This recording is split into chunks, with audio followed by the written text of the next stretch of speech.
Ma maman était à tous mes événements sportifs. Disons que je jouais au football, ok? Ma mère était sur la touche. Et si le jeu sur le terrain commençait à aller d'un côté, ma mère me criait dessus.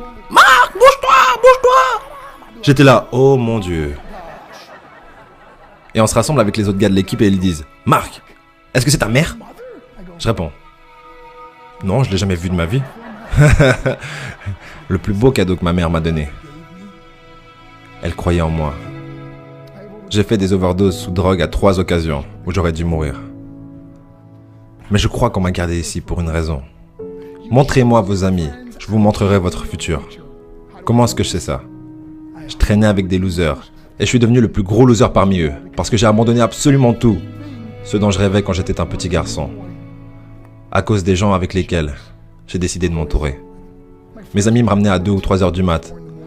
On était bourrés, foncés à rire dans la voiture. On s'arrête à côté de ma maison et ils me disent « Marc, la lumière est allumée ». Et je dis « Oh merde, ma mère est debout ».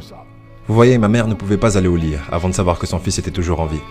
Je rentrais, elle me disait « Hello Marc, comment a été ta soirée ?» Et je dis « Bien maman, je vais juste aller au lit ». Elle dit « Est-ce que je peux juste te parler une minute ?» Et là je dis « Maman, je suis fatigué, je veux juste aller au lit ». Elle dit « Marc, je ne t'ai pas vu de toute la journée et toute la soirée. Est-ce que je peux s'il te plaît te parler ?» Et là je dis « Mais fous-moi la paix, tu m'énerves !»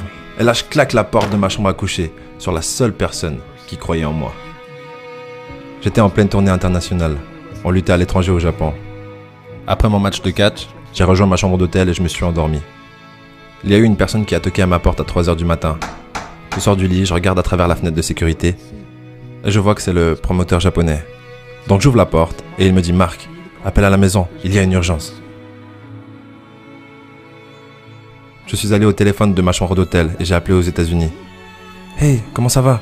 Il a dit « Marc, je ne sais pas comment te dire ça. » J'ai dit « Dis-moi simplement ce qui s'est passé. » Et d'un coup, il commence à pleurer et dit « Marc, je ne peux pas te le dire. » Je lui dis « Dis-le. » Il a dit « Marc, ta mère est morte. » J'ai posé le téléphone, j'ai couru pour sortir de ma chambre d'hôtel. J'ai pris l'ascenseur jusqu'à l'entrée. Et quand les portes sont ouvertes, j'ai juste couru dans la rue. Je veux dire, il n'y avait pas de voiture, il n'y avait pas de gens, c'était 3 heures du matin. Et je marchais au milieu de la rue, à Hiroshima, au Japon.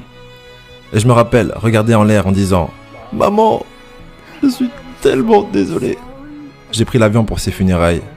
J'étais tellement nerveux de devoir marcher jusqu'à son cercueil, alors je suis resté dans le fond.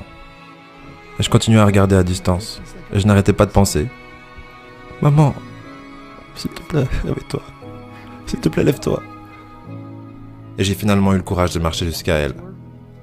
Et en me rapprochant, je peux voir ma mère pour la première fois. Je veux dire, elle était tellement belle. Elle était habillée en blanc. Elle ressemblait à un ange. Je me suis juste tenu en dessus d'elle. J'ai dit, maman, tu es mon héros. Tout ce que je suis, tout ce que j'espérais devenir, c'est grâce à toi. Tu m'as tellement aimé. Tu m'as donné une vie. Tu es la seule qui a cru en moi. Comment lui retourner tout ça? En me bourrant la gueule? En me défonçant? En devenant stupide? En sortant avec des losers? Pourquoi? La seule chose qu'elle voulait faire, c'était parler avec moi. J'aimerais tellement pouvoir te parler maintenant, maman. J'aimerais tellement que tu puisses voir ce que je fais. Pourquoi n'ai-je pas pu être un meilleur fils? Nous sommes définis par nos choix. Mais si vous vous entourez de gens qui prennent des drogues, de l'alcool et des pilules, c'est un chemin sans issue. Je ne suis pas ici pour vous faire la morale. Je suis ici pour vous dire que j'ai vécu cette vie. Et ça mène au cœur brisé, aux relations brisées, aux rêves brisés et à la mort. Pourquoi? Pour la défense? Si vous avez un père ou une mère, quand vous rentrez à la maison, dites à maman que vous l'aimez. Vous voyez, toute ma vie a tourné autour de devenir riche et célèbre. Il fallait que je devienne un millionnaire. Il fallait que je gagne la course. Je devais gagner la course aux frais de mon mariage, de ma famille, de mes amis. Pourquoi? Pour être seul dans une pièce et apprendre ce qui est réellement important. Et ceci est à quel point précieux est ce cadeau qui est la vie et nos familles. Et à quelle vitesse cela peut nous être pris. Vous savez, je ne vis plus le temps. Je vis les moments. Vous savez, ce n'est pas ce que vous avez dans les poches qui compte. C'est ce qu'il y a dans votre cœur qui compte vraiment. L'amour. L'amour est juste un mot. Jusqu'à ce que quelqu'un vienne et lui donne du sens. Vous,